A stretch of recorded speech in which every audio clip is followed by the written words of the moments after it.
Welcome. So a lot's happened since the last video that I've had. I've done kind of a career pivot.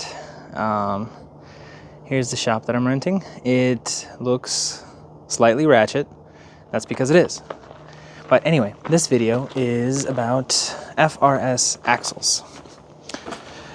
Now, I might have spoken about them before. I bought DSS axles, and well, the boots failed like 2 weeks in, and overall wasn't exactly happy with some of the reviews that I was seeing. But here's a little video on FRS axles.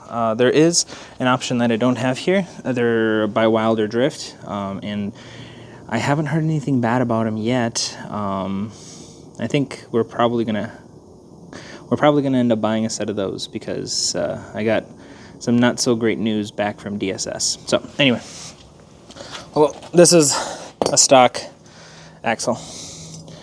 Small, but I know I have a friend that's been drifting on stock axles for years. He did the diff risers and the subframe risers, and he's decently low, and he has been running stock FRS axles for years. So it does work, but I gotta say he does not. I don't think he launches very often. But even so, he runs stock axles. This is what usually happens to your stock axles. That's part of the shaft right there, and that's the shaft right there. Just snaps. I've snapped a bunch of them like this. Sometimes they'll pull out of the CV. If you are like really low and you hit a bump or something, they'll pull out of the CV.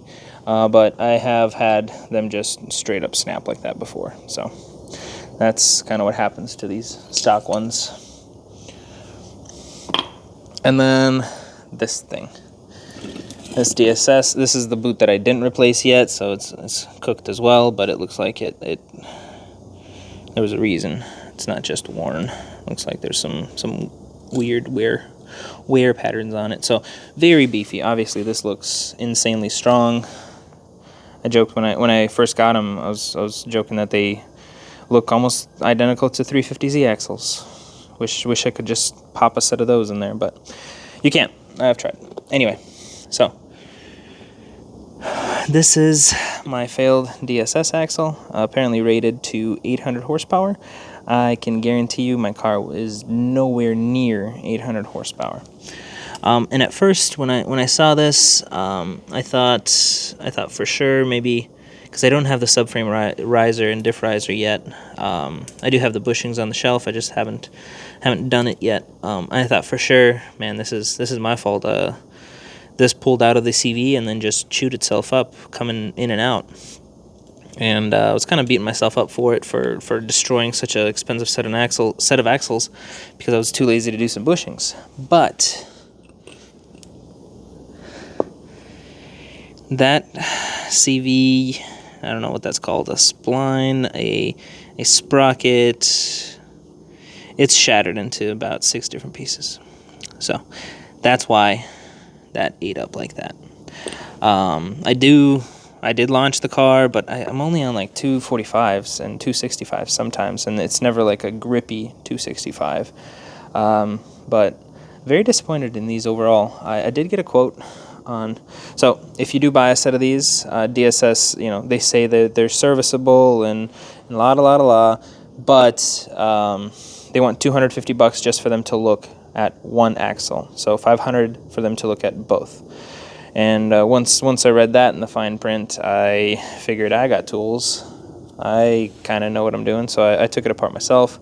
I would have been pretty pissed if I paid $200 for them to tell me that that's what broke, and then it's because this piece shattered. And I got a quote on axle bar and inner CV or outer CV, $715. So I've been kind of chewing it over. I'm going to take apart the other axle, see what kind of shape it's in. So the Wilder Drift axles are on sale right now for $1,300 for both. I'm kind of not really willing to pay $700 just to have this happen all over again. Where, you know, that's halfway to the Wilder Drift axles. So maybe the 1,000 horsepower axles are different. Hopefully they're better. But this sucks.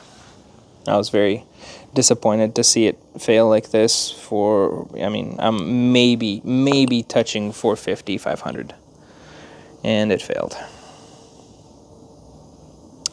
So, for now, I just finished putting a set of stock axles in. And just raised it up in the back so that it clears and it doesn't have so much of that squat. Even though it didn't pull out, it just snapped the shaft. So we'll just be careful with our launching, try not to launch, and just have a good time. Again, this is the shop that we're renting now. Did a little bit of a career pivot, parting out a bunch of cars. This is the drift taxi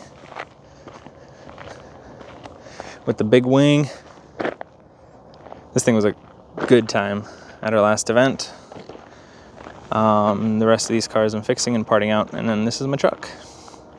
This area is a little bit of a heap, but it's my heap. It's the heap that I'm renting. And I do want to show you the inside of the shop, but it's kind of a mess. Still have to install my lift. I'm replacing cats on this car right now and inner tie rod, getting it ready for sale. But yeah, we have done a total career pivot. The company is called Trackside Co., and we sell parts, and we are trackside support for whoever needs it. Thanks for watching.